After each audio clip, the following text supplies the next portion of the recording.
Welcome to another episode of the No Ordinary Cloth podcast, where we are stitching together a tapestry of textile innovations, one episode at a time. This is your host, Millie Tharakin. Today, we're speaking to our very special guest, Anastasia Pistofidou. She is many things, as you will learn from this pod, but primarily a Greek architect turned visionary textile educator and maker. Join us as we uncover her approach to textile and fashion education, which is radically different from a university program, and learn about Fabricademy, the revolutionary global educational program she has pioneered, where you get to experiment and innovate at the intersection of textiles, biology, and digital fabrication. The Academy promotes an open source culture, and Anastasia tells us why she believes this is so important. And it fosters a community that collaborates globally, bringing people from diverse walks of life and expertise together to develop textiles that solve some of our global challenges. If you would like a taste of emerging fields such as e-textiles, biofabrications of materials, soft robotics, digital fabrication, wearables, skin electronics, Fabricademy offers this and more. You often hear me mention that innovation happens at the intersection of different disciplines, cultures, and walks of life. I truly believe that, and it has been my approach in my research and work. Anastasia's story is a testament to merging diverse disciplines from architecture to biology, heritage craft to digital fabrication to redefine the future of textiles while also empowering others to do the same. Her work as a researcher, maker, architect, and educator weaves together creativity, sustainability, and innovation in a unique and inspiring way. So dive in with me to hear about Anastasia's journey and the impact her work has had on the world of textiles and beyond. A quick note to the listeners, you might hear a baby in the background during the pod. This is Anastasia's baby girl who is sometimes missing her mom. I want to say a big thank you to Anastasia's grandma for looking after the baby so Anastasia could speak with us today. Hi, Anastasia. Welcome to the No Ordinary Cloth podcast. And thank you so much for your time today. I've been really keen to have you on this podcast because you literally started an academy that teaches people different processes and methods for creating extraordinary fabrics. And in previous episodes here, we've talked about e-textiles and biotextiles. And I've had people actually ask me, where can I start learning some of these things? Where do I find out about all these emerging technologies? And I always point them straight to you and Fabric Academy program. I actually had the opportunity to visit Barcelona and the Fabric Academy earlier this year, which was amazing. It's like a maker's playground. I loved it. There's just so much experimentation and research going on. So I'm very thrilled to have you with us today to learn more about the Academy. So let's dive right in and start with getting to know you personally a little bit more, Anastasia. Where did you grow up and what was life like as a young teenager? Thank you, Millie, for this invitation. It's great to create this interactive space for discussing emerging topics. I'm very proud also to present Fabricademy, which is a very personal and very intimate project that is done in collaboration with many, many different people. I am a Greek architect and I grew up in Thessaloniki in Greece. Most of my time in my childhood, I was tinkering and playing, and I had a lot of arts and crafts in my childhood continuously. So I tried and experimented with the chemistry and experiments, and I also did a lot of casting with clay and with mask making, papier mache, all of the crafts. They were very present in my childhood.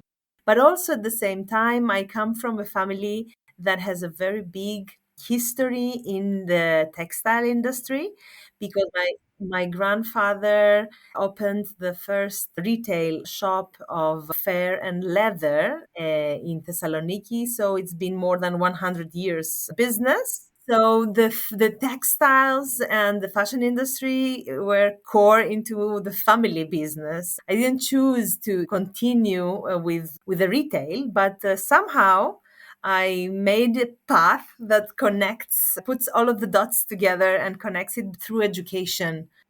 You trained as an architect first, right? So could you just tell us how you then kind of found your way back and connected those dots back to textiles? Yeah, it's actually when the innovation happens when you take practices from one discipline and you apply them as an experiment to other disciplines. And this is when I understood that I went a little bit into lightweight structures and ephemeral architecture using textiles. And then I understood that there was a big gap in innovation for the textile and fashion industry using manufacturing technologies that you can find in a fab lab. And I started in 2013 the first fab textiles lab within a fab lab. So it was very pioneer at that moment.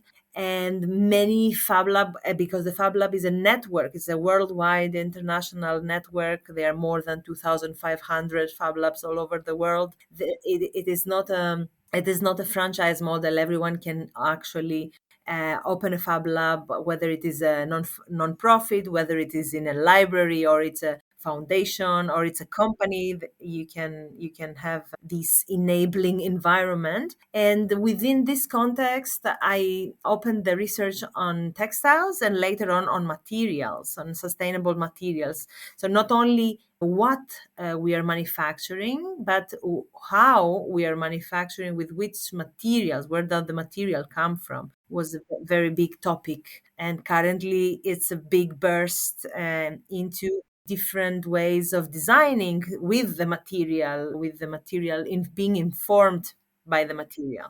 You mentioned your connection in your family with textiles, which is wonderful. I wondered if you had any item of clothing or a piece of fabric that had a very personal connection to you or held very personal memories for you. It's funny because I'm this type of person that keeps the clothes for more than 20 years. So I am still wearing clothes from my grandmother and my mother. And somehow I think that this is an example of slow fashion as well. I'm more interested into the quality and the timelessness, and this is how I have this wardrobe with things that they are all very, very important Yeah. for me. And sometimes difficult to get rid Yeah, of. yeah. It's so precious. Yeah. Yeah, Beautiful. but there is one piece that is not a garment. It is a piece that I made using, it's a bed sheets. I made them using the batik method. But batik is traditional wax printing method. It's an Indian method. So I wrote a story that I invented a story and I wrote, handwritten it Oh, using the wow. batik method on a bed sheet. It is a story for putting you to sleep, let's say.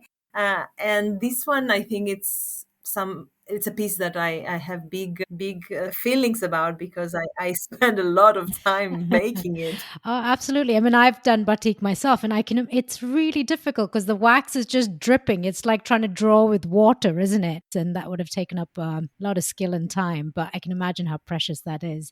Thank you for sharing that, Anastasia. And while sort of either growing up or even now, are there any mentors, teachers, or people in your life that's really inspired your work and guided your work over the last couple of decades?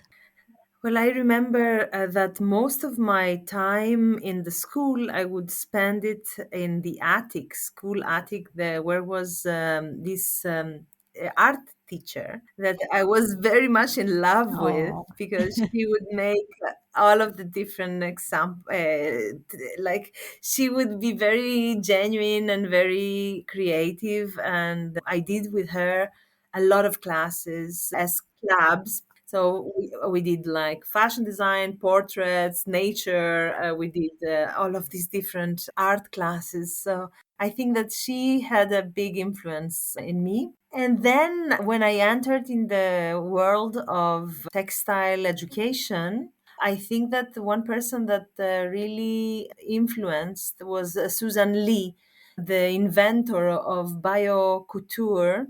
and the founder of Biofabricate, because she released this open source way of making your own vegan bacterial cellulose leather. And she was very inspiring for me. And we will definitely talk more about your work in biomaterials as well. You mentioned earlier about how innovation happens when you bring these disciplines together, different knowledge and skills from disciplines together. It sounds really easy to say that, but it's really difficult. But you seem to very seamlessly sort of transition between these spaces of architecture and textiles and biology, technology, fabrication. How have you learned to move through these spaces and bring it all together? Well, nowadays there are new career paths, and you can also find people that they are architects of the body, so body architecture, and this is a completely new discipline. And we are talking about emergence of new disciplines due to digitization as well. We have a lot of new skills and a lot of new tools to work with, and I think that we can invent our own career path and invent new professions. And this is in combination with the fact that the fashion education is quite traditional, and it doesn't equip so much. It's not like it doesn't, it's not considered to be a science. Fashion education is not a science. So that was the let's say the urge for me to find ways to put science into fashion. Fabulous. So that brings us to the Fabric Academy program itself. This is such a unique program. What was your motivation to set up this educational program, and what was your vision for this academy? Fabricademy is quite disruptive because it's a program that happens in an out of the school. It can happen anywhere. Hmm. And also it happens in a peer-to-peer collaborative way as a network, which means that you have Barcelona, Amsterdam, Bilbao, Leon, Ecuador. You have places all over the world that simultaneously are running the program in a networked way. They combine the online teaching and online lectures with the hands on bottom up approach of making.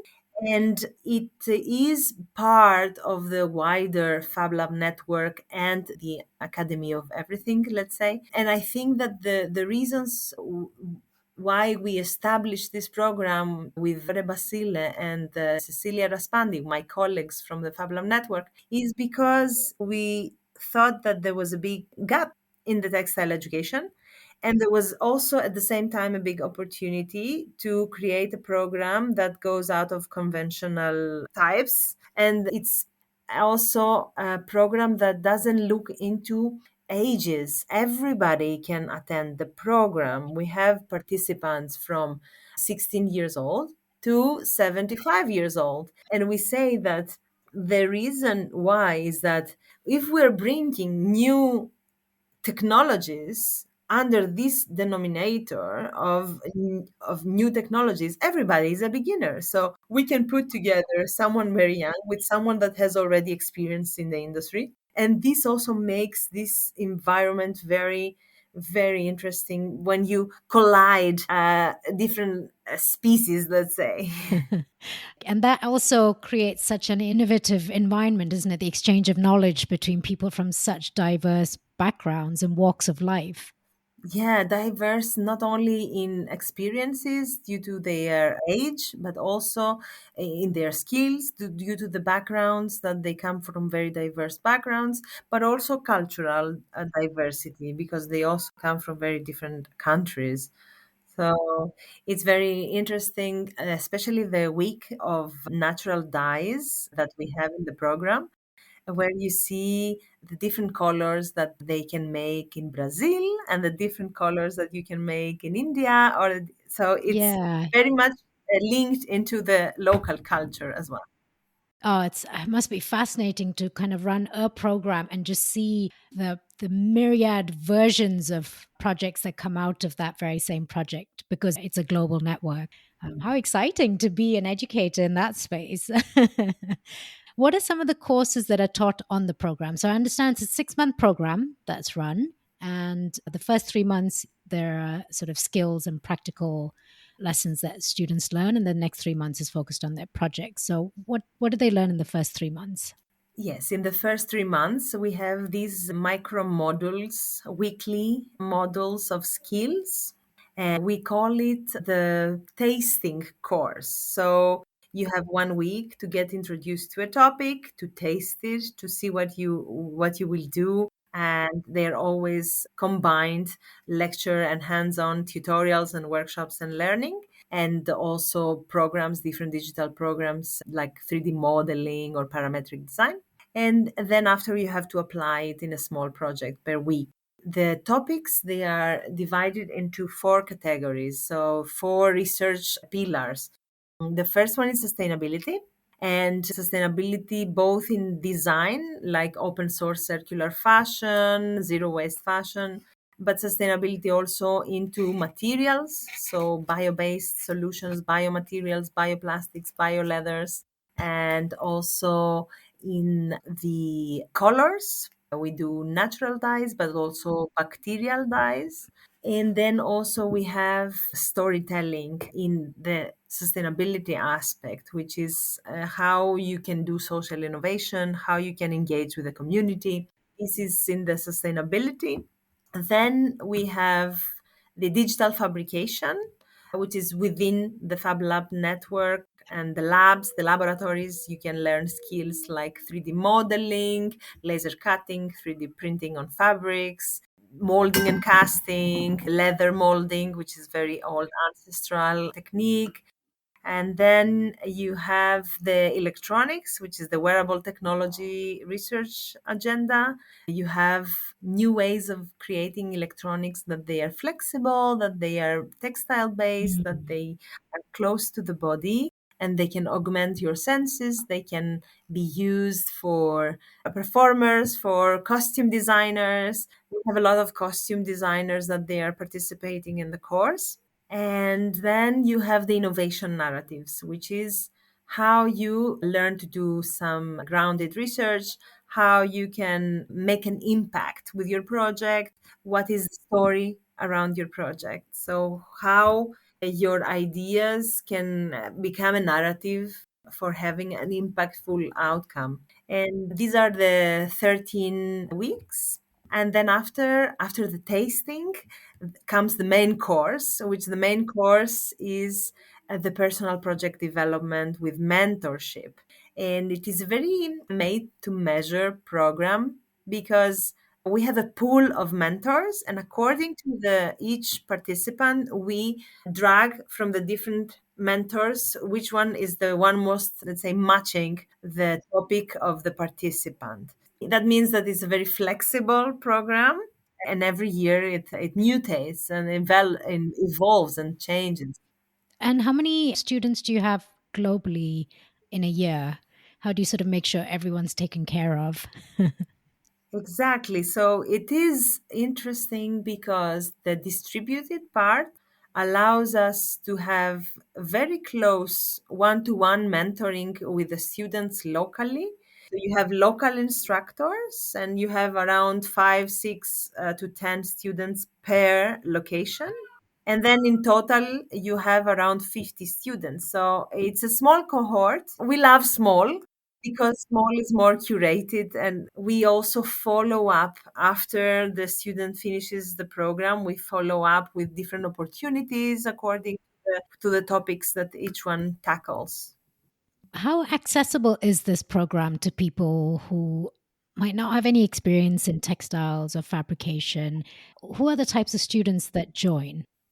The program doesn't have any specific prerequisites. You don't necessarily need to come from fashion. We have computer scientists that they like textile. We have biologists that they also know how to make patterns. We have sociologists or even business marketing profiles. There are many costume designers, and there are also material researchers. So it's very, very open and accessible, because it's not the typical school. It's a program that you can do even if you want to dedicate less time and have it like a hobby. You could do it. If you want to really create your career and then after get some funding, more entrepreneurial, or open a company, you can also dedicate more time to the program. So it's really something made to measure. You can make it, you can customize it according to what you need. You mentioned quite a few of the skills that students would go away at the end of this program, but what is the sort of mind shift that you're hoping will happen in those 6 months in doing this program? So this is very important because when the participants start with their personal project development, we encourage them not to see a project that has a beginning and an end, but we just encourage them to see it as the beginning of their future career path. And this, we work with them throughout the 3 months in order to create a higher level of engagement. So that's also the reason why we have a very great rate of success in finding like students that they win prizes afterwards or that they win further funds to develop further their project. And also the way that it is structured, it makes it quite intimate in order to, if you have a problem as a student, your problem is also my problem. So you have many people trying to solve your problem. You're not alone. And that's also something that it reflects also to the community. The main part that we focus on is a sustainability in terms of production. So we are not training students to become, let's say, employees in a big fashion company. We train students to make the transition to more sustainable practices. We train the students to be more reflective and critical, and to also change the current fast fashion industry and to make more innovation and create more engagement. So the projects that come out from Fabric Academy, they are very unique according to the context and the background of each person, and also according to where they want to head afterwards, what they want to do. And where do they head out? Could you give us a couple of examples of what the students have gone on to do next and where they've developed their career? Yeah, so since the content of the program is very innovative in the textile education, we have a lot of students that afterwards they choose the path of becoming educators themselves. So many participants, they make courses, they teach biomaterials in different countries, they teach digital fabrication. We have also participants that they are teachers themselves from the beginning, so they get training to implement it later on in their curricula. So we have this type of participant, but also we have others that they do costume design. So you will have collaborations with dancers or with different shows, theater. So they have their own company and they are creating costumes. And we have quite a few that they are 3D printing fashion Oh, pioneers. lovely. Yeah, so quite a few that did collaborations with big fashion brands and they did the technical, let's say, design and 3D printing of garments.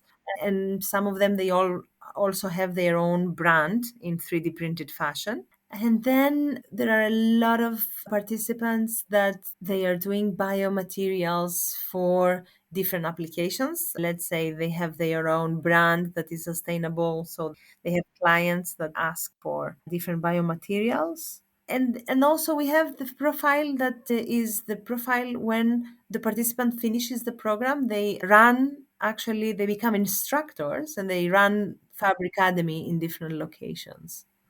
Wow. So it's just growing. You're creating future sort of educators and spreading the philosophy of this incredible approach to education and innovation. And it is completely open source, because this is also the different mindset that we want and the different model that we want to promote. We are saying that if the world currently is under an emergency due to the human impact on the environment, then we need to collaborate all together and work for solutions. So we really promote the open source values and culture. In this sense, the program is completely accessible and open for everyone. For everyone. If someone wants to come in the lab and get the mentorship and get access to all the tools and the materials, then they need to sign up.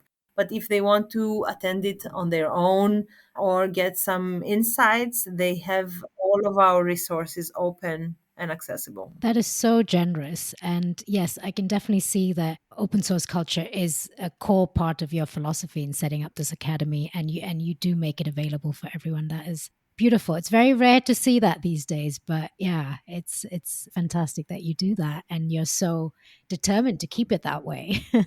Yes, we even have a cycle of inspirational talks that happens every now and then online, and we have all the recordings on the website. It's inspirational talks. I call it learning from the industry. So normally we invite someone with more experience to give some inspiration and show different possible career paths to the current participants. And would it be all right if I shared some of these links in the show notes as well so the listeners can also access it and have a look? Yes, of course you Oh, can. fantastic. Thank you.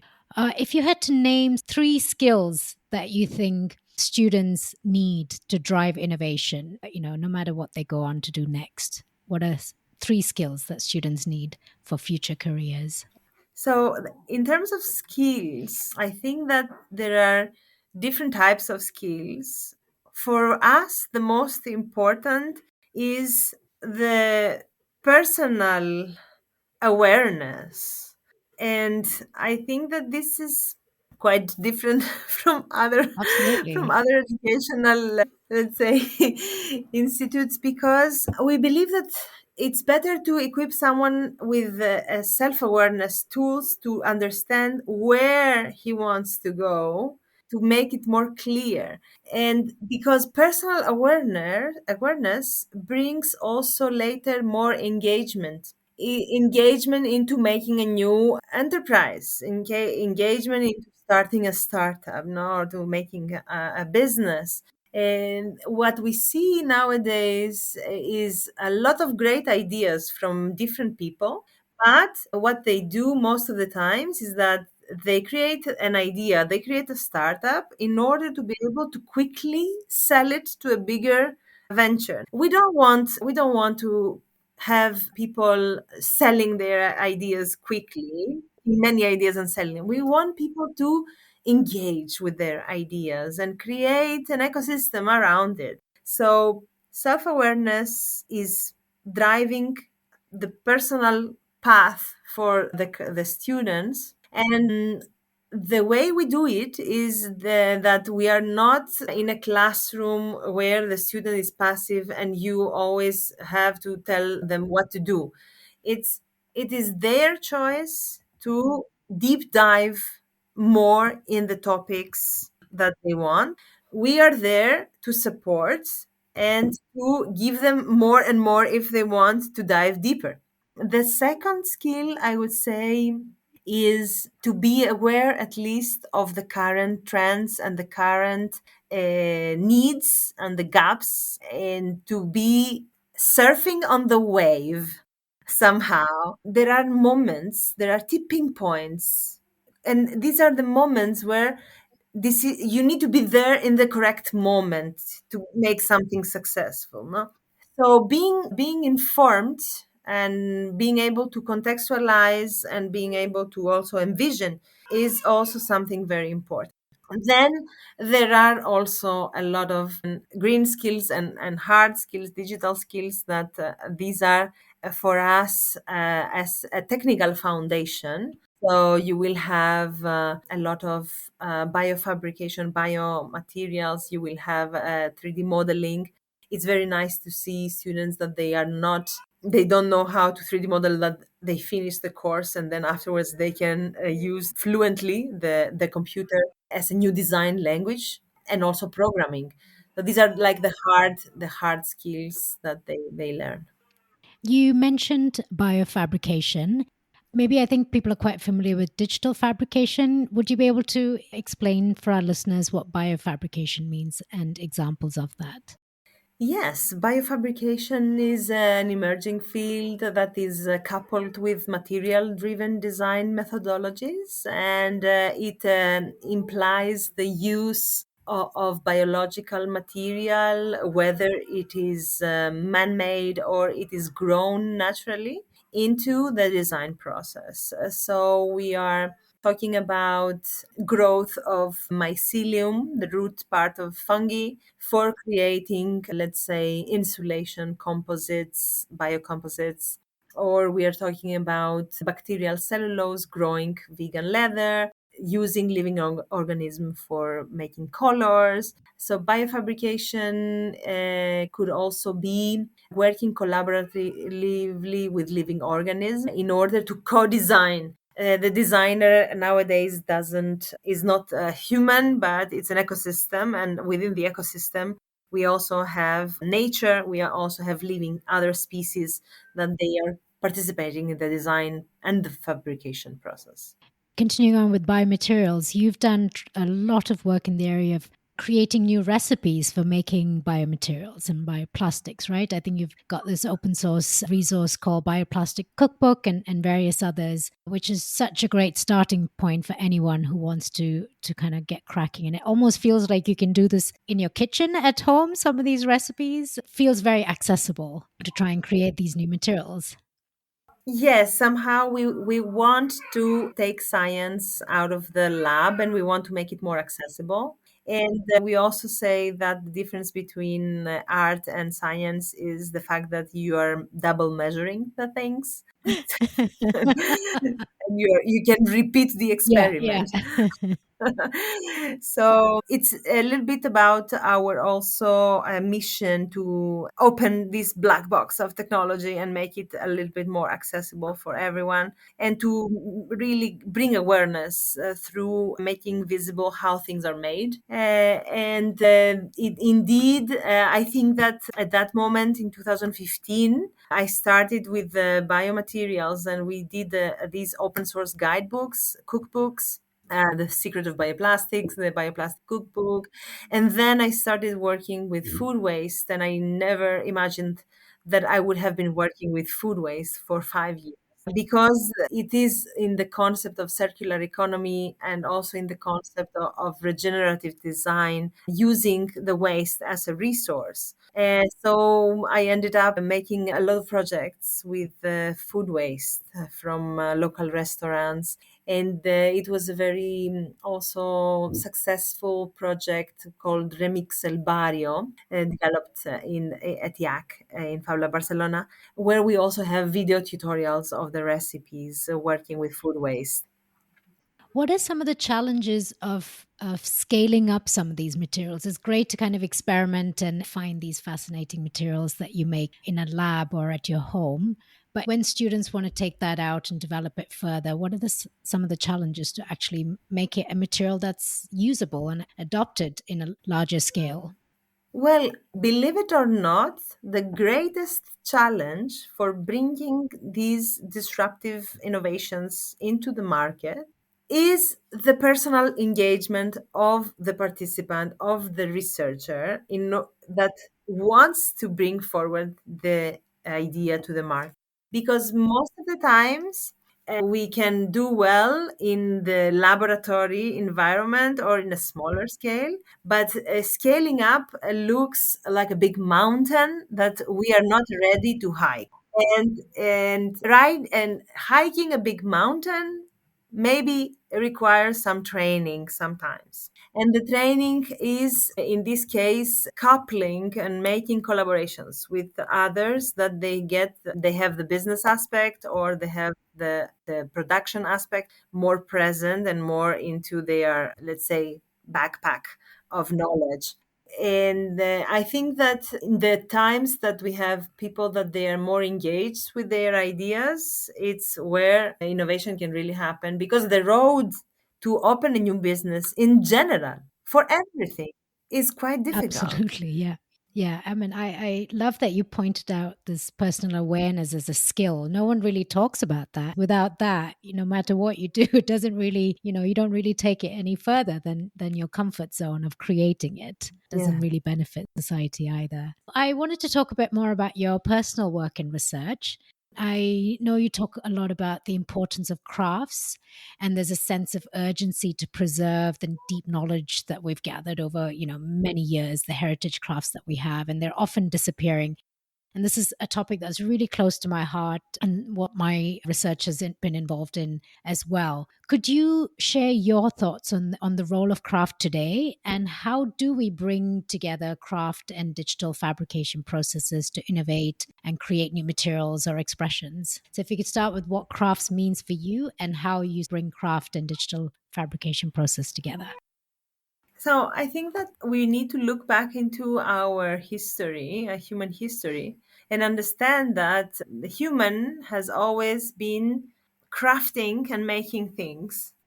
And this knowledge is coming from the beginning of time. And of course, we can also consider that new tools and new technologies are another type of Hmm. craft, if you want it, because it's about making. And then I will quote back Mr. Fuller, that he said that you cannot replace the existing way that things function. In order to reinvent something, you need to make the current thing obsolete. So he says that in order to bring innovation, we need to radically change and make things obsolete. But I think that I have been reflecting a lot on his quote, because I think that who am I to make some current technology obsolete if I am not aware of how everything works, of how the system works? So I think that first we need to understand where we come from,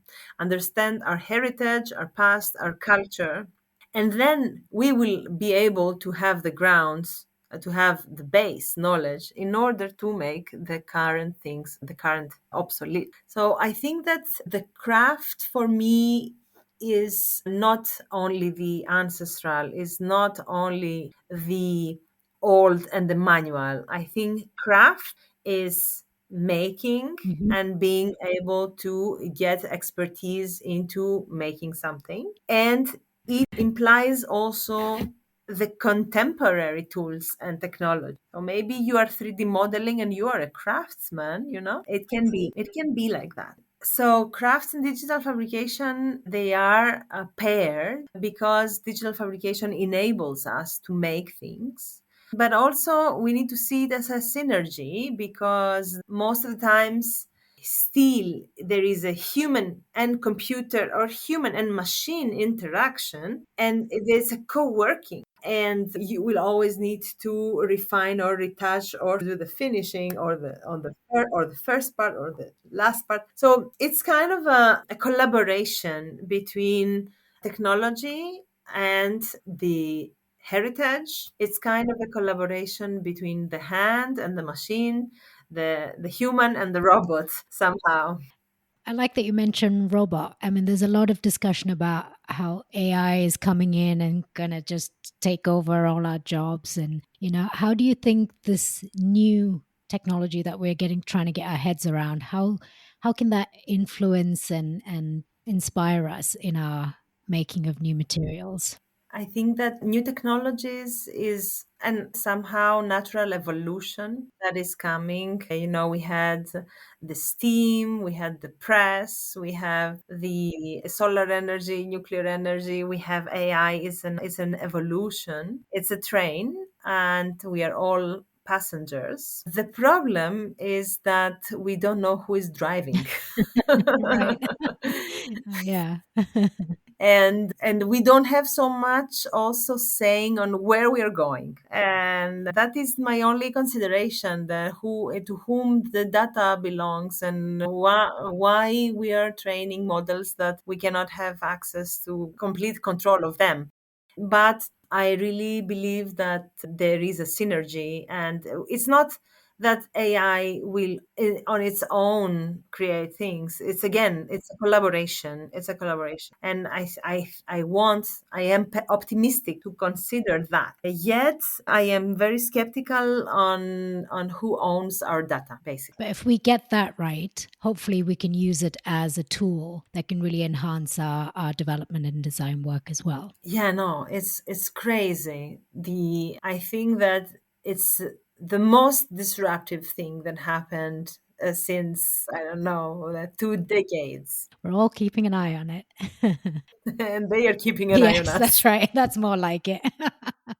Yeah, that's the problem. If you had a magic wand, what would you wish for future education institutes to look like? How will universities or academies teach? And how do people learn in the next 5 to 10 years? If I had a magic wand, I would like to make education so flexible that we can really implement these learning factories, because nowadays universities, they kept their role of education as it was like 50 years or more, but education doesn't happen in the university. It happens in the screen, or it happens in the Wikipedia, or anywhere. Education is not how it used to be, or how I studied, at least. No, it's not even a generation back. So if I had the magic wand, I would transform all the educational institutes into small local micro factories. So it would be learning and making. And there is a lot of discussion, for example, about having the lectures in as handing out the material to read out of the classroom, so that you can use the classroom for something more creative or something more applied. And I think that this is what's happening. We need to transit to new educational models, and to make peace with the fact that education doesn't happen in the university, basically. Yeah, that's going to take a lot of work to change that. And I'm sure you sort of faced maybe challenges as well when you were trying to set up Fabricademy, the pushback from maybe educational institutes who were like, oh, this is too flexible and like we can't pin it down onto a program. So it's not something that we Yeah. understand and that we want to do. Yeah, of course. Fabricademy is out of the box, so it cannot. It's not under no competition. The higher educational institutes, they don't. They are not competing with us, because we are not a normal education place.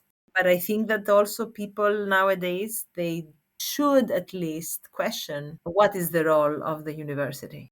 What would be some advice you can give to someone just starting off at a university, like a traditional university, doing their undergrad or masters, whether that's in fashion, textiles, architecture, computer science? If you're about to start your studies anywhere, I would like to recommend to you not to forget the things that you like. So, for example, if you are going to study fashion design, but you really like cooking, don't put it aside. You can still do the things that you like. And also for me, it was the same. I studied architecture, but at the same time, I studied photography because I really like photography. And somehow I think that it's this convergence, the merging of the different things that we like, that makes us unique. What would you recommend in terms of resources for listeners to use if they were interested to explore more biofabrication, soft robotics, e-textiles, some of the courses, programs that you mentioned?